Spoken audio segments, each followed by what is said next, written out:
C++ Class and Objects. C++ is an object-oriented program language. Everything in C++ is associated with classes and objects, along with its attributes and methods. For example, in real life, a car is an object. The car has attributes such as weight, color, and methods such as drive and brake. Attributes and methods are basically variables and functions that belongs to the class. These are often referred to as class members.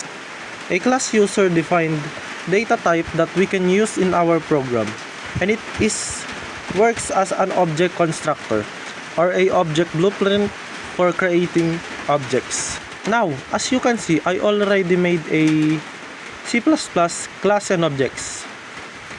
To start, create a class. Use the class keyword.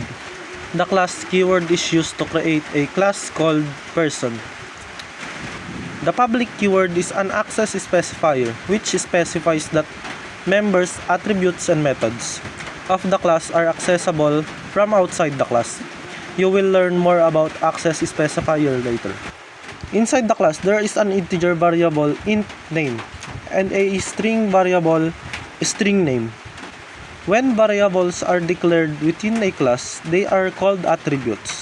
These lines right here specifies that the member variable and functions declared after it will be accessible from outside the class. This line right here, example, the display function simply prints out the message.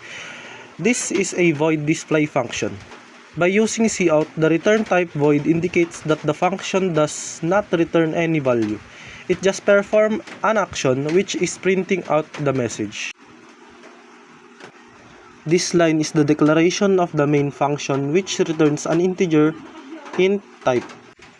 And this line indicates that the program has executed successfully and returns 0 to programming system.